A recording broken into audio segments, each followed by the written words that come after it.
उत्तर पूर्वी दिल्ली के थाना जाफराबाद के अंतर्गत मौजपुर इलाके में उस समय अफरा तफरी का माहौल बन गया जब एक बैटरी ई रिक्शा पलट जाने से स्कूल जाते वक्त मासूम छात्रा की दर्दनाक मौत हो गई। दिल्ली में चल रहे ई रिक्शा ने एक मासूम बच्ची की जान ले ली। सारा मामला वहाँ लगे एक दुकान में सीसीटीवी कैमरे में भी कैद हो गया, जहाँ ई रिक्शा पहले बाइक सवार को टक्कर मारता है, फिर अचानक से पलट जाता है। देश की राजधानी दिल्ली की सड़कों पर दौड़ रहे ई रिक्शा से होने वाले हादसे लगातार बढ़ते जा रहे हैं। लाइसेंस की ज़रूरत न होने के चलते नाबालिग और नशाखोर भी ई रिक्शा सड़कों पर दौड़ा रहे हैं, जिसकी वजह आम लोगों की जान खतरे में पड़ रही है। राहगीर हो या इनमें सफ़र करने वाले लोग, सबकी जान जोखिम में है। आप तस्वीरों के माध्यम से देख सकते हैं किस तरीके से ई रिक्शा पलट जाता है और उसके नीचे मासूम बच्ची दब जाती है। घायल बच्ची को जीटीवी अस्पताल ले जाया जाता है। वहां डॉक्टर उसे मृत घोषित कर देते हैं। फिलहाल मृतक बच्ची के परिवार का रो रो कर बुरा हाल है और वो इंसाफ की गुहार लगा रहे हैं। जल्दी से इधर आ जाओ। फ़ोन पे वो बता नहीं पा रही थी, उसकी हालत नहीं थी, बहुत ज़्यादा कंफ्यूजन, जगह भी नहीं, एटलीस्ट लोकेशन भी नहीं बता पा रही थी। फिर थोड़ी देर बाद फिर मैंने फ़ोन किया, तब तक ये जीटीवी के लिए निकल चुके थे। मैं जैसे तैसे फटाफट स्कूटी से फिर जीटीवी पहुंचा हूँ, तब जाके जो मैंने हालत देखी है वो अनएक्सपेक्टेबल है। वो ब्लड ही नहीं रुक रहा था। तो अक्सर ही रिक्शा पे जाते हैं, तभी आप भी ले आते हैं बाइक पे? मैं भी चला जाता हूँ, तो मेरा घर पे होता हूँ, ऑफिस नहीं होता है तो मैं भी ले आता हूँ, स्कूटी से ले आते हैं। कितने साल की बच्ची आपकी, कौन सी क्लास में पढ़ती थी? 8 ईयर्स की थी, 3rd क्लास में पढ़ती थी, लिटिल फ्लावर, शिवाजी पार्क। तो उस समय सवारी कितनी बैठी थी? कौन सा रिक्शा था? ये 3 पैडल वाला जो बैटरी रिक्शा चलते हैं, वो बैटरी रिक्शा था। अब वो लाइसेंस्ड है भी या नहीं है, नंबर प्लेट भी ओरिजिनल है नहीं है, ड्राइवर लाइसेंस्ड है नहीं है, कुछ नहीं पता। ये सैकड़ों की तादादों में पूरी रोड का घेराव किया हुआ है। चारों तरफ से आप देख लीजिए, जिस रोड पे बैटरी रिक्शा बैन है उस रोड पे सैकड़ों की तादाद में बैटरी रिक्शा चल रही है, और ये सिर्फ और सिर्फ ये प्रशासन की लापरवाही से। देखिए, आपको मालूम भी है ये रिक्शा इस तरीके से है, लेकिन उस समय लेट हो रहे थे स्कूल के लिए, इसलिए स्कूल के लिए लेट हो रहे थे। घर में कुछ काम था, पूजा थी, तो मैं घर पे ही करवा रहा था, तो वाइफ ने बोला कि मैं चली जाती हूँ तो जल्दी से स्कूल पहुँच जाएंगे, तो इसलिए ये रिक्शा ली। जी, इसीलिए ये रिक्शा ली। अच्छा, ये रिक्शा वाला कहाँ है? वो आइडिया नहीं है, मैं तो सीधा हॉस्पिटल गया था। उसके बाद फिर एफआईआर हुई है। एफआईआर में आईओ अब जो इन्वेस्टिगेशन करेंगे वो आईओ पे डिपेंड करता है, तो अभी तक तो वहाँ से कुछ नोटिफिकेशन आया नहीं है। वाइफ ने आपको बताया होगा कि कितने लोग रिक्शे में बैठे थे? ये 2 लेडीज थी और 3 बच्चे स्कूल जा रहे थे? स्कूल जा रहे थे। अच्छा, वो कैसे? वो भी उसी सेम स्कूल में टीचर थी जो दूसरी लेडीज थी वाइफ के साथ, वो भी लिटिल फ्लावर में टीचर है, वो पीछे ही रहती है। तो ये सब साथ ही थे बैटरी रिक्शा में। अब वो पता नहीं कितनी स्पीड से चला रहा था, कैसे वो टर्न कर रहा था, कुछ आइडिया नहीं है। वो सीधा वो बेटी गिरी है और उसके सर पे इतना चोट था कि ब्लड ही नहीं रुक पाया था। क्या कहना चाहते हैं? वैसे पेरेंट्स हैं, कई बच्चे भी हैं जो ई रिक्शा में आते हैं जाते हैं, आज आपके साथ आपकी बेटी नहीं रही है। मेरी बस एक ही रिक्वेस्ट है माननीय मुख्यमंत्री जी रेखा गुप्ता जी से, कि जहाँ भी ये बैटरी रिक्शा ओवरलोडेड चल रही हैं, मतलब पूरी दिल्ली में ओवर क्राउडेड हो चुका है ई रिक्शा की वजह से, इसको तुरंत ही बैन किया जाए। हम तो अपनी बेटी खो चुके, किसी और के साथ ना हो ऐसा। अच्छा, उन परिवार परिजनों से, पेरेंट्स से क्या कहेंगे जो ई रिक्शा में अपने बच्चों को ले आते हैं, और कुछ बच्चे भी ई रिक्शा में बैठ के आते हैं, स्कूल आना जाना उनका होता है? हमारी तो यही विनती है जी, ई रिक्शा का प्रयोग ना करा जाए।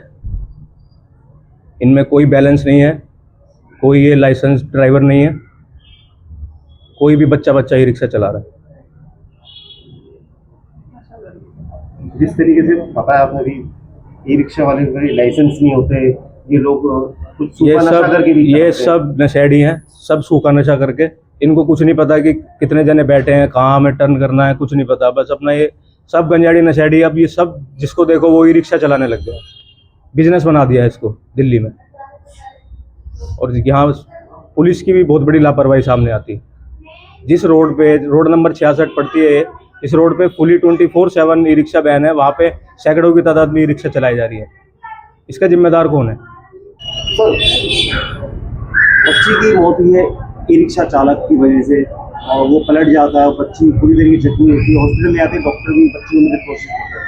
क्या कहना चाहते हैं आप? परिवार से मिलने भी आए हैं। बड़ा दुख है उस बच्ची के संग जो हुआ है। हमारे परिवार मोहल्ले की बच्ची है और 2 बच्चियां थी। एक बच्ची अपनी माँ के संग स्कूल माँ छोड़ने जा रही थी, लिटिल फ्लावर स्कूल बाबरपुर जो हनुमान मंदिर के पास है, और ये मौजपुर चौक के आसपास कहीं घटना हुई है, तो वो ई रिक्शा पलट गया। ई रिक्शा उस पर 66 नंबर पे बैन है, और मैं पहले से कहता आ रहा हूँ ये ई रिक्शा बंद होने चाहिए। ये पिछली सरकार ने ये तादादों में चलाई है ई रिक्शा। उनकी नंबर प्लेट एक है तो एक नंबर प्लेट से 100 या 20 30 ई रिक्शा चल रहे हैं, और ई रिक्शा का जो चालक है ना उस पर लाइसेंस है ना उसका कोई जिम्मेदारी है। स्मैक टाइप के वो लड़के हैं जो ई रिक्शा चला रहे हैं, कोई जिम्मेदार नहीं है। तो ये बंद होनी चाहिए दिल्ली से। मैं अपनी दिल्ली की मुख्यमंत्री जी से अनुरोध करना चाहता हूँ, ये ई रिक्शा चालकों को कंट्रोल करें और इसे बंद करवाएं। आए दिन इस तरीके से हादसे होते हैं, ई रिक्शा की तादाद जो है दिल्ली में सबसे ज़्यादा है। आप देखिए जिनका लाइसेंस नहीं होते, सुबह नशा करके वो लोग कहीं ना कहीं गलती मानते हैं ई रिक्शा भी, और कहीं ना कहीं प्रशासन की गलती है। ये स्कूल वालों को अपनी गाड़ियां मुहैया करानी चाहिए। प्राइवेट स्कूलों पे भी एक जिम्मेदारी बनती है कि अपने गाड़ियां खरीदें, वो वैन खरीदें जो अप्रूव्ड हों गवर्नमेंट से। जिम्मेदारी उनकी है। तो इन ई रिक्शाओं से हर स्कूलों में अपने बच्चों को लेने जाते हैं, और ई रिक्शा हर चौक पे ये फोर्स जो है दिल्ली की, हमारी जिम्मेदारी उनकी है। ये अनऑथराइज तरीके से जो चल रही है और जो गलत तरीके से ये लाइसेंस अप्रूव्ड करा रखे हैं, या ये नशे के जो लड़के ये इसे ई रिक्शा को चला रहे हैं, इन्हें बंद करा जाए। जो भी पुलिस फोर्स बंद कराए या दिल्ली गवर्नमेंट बंद कराए, इसे बंद होना चाहिए। और जो स्कूल के जो प्रिंसिपल है या स्टाफ है, जो भी लिटिल फ्लावर स्कूल है, उन्हें अपनी बसें चलानी चाहिए। रिक्शा इधर आया और पलट गया यहाँ पर। उसमें इसमें 2 लेडीज थी, 4 बच्चे थे। तो मौके पर रिक्शा में उठाया, लड़की कम से कम 200 ग्राम खून यहीं गिर गया था मौके पर। उसके बाद बाइक टकराई, उसमें गिरे हुए रिक्शे पे, फिर वायु वाला के आगे गिरा। उसके बाद कोई रिक्शा वाले लेके गया इधर दिखाने के लिए ममता नर्सिंग होम में, फिर वहाँ से रिक्शा फरार हो गया, भाग गया। हाँ तो आपने उठाया था, बच्ची के खून निकल रहा था उस समय? हाँ, मैं उठाया था यहाँ पर। वैद्य बाबूराम वर्मा, 15 सालों का इलाज का भरोसा।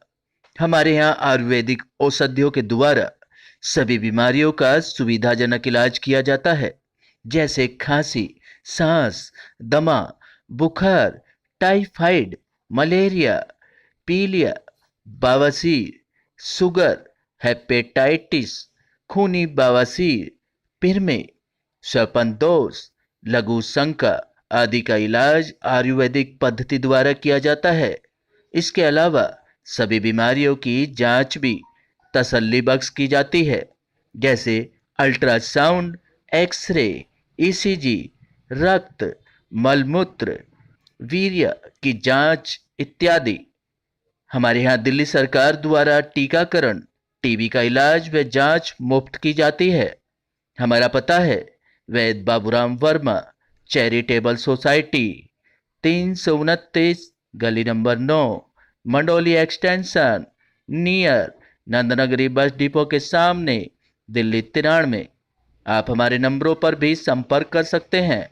हमारे फ़ोन नंबर हैं 9213329205, 9211478312, 9910418312। आप हमारे चैनल पर भी दिए गए नंबरों पर भी संपर्क कर सकते हैं। हमारा फ़ोन नंबर है 85069732 3, 4।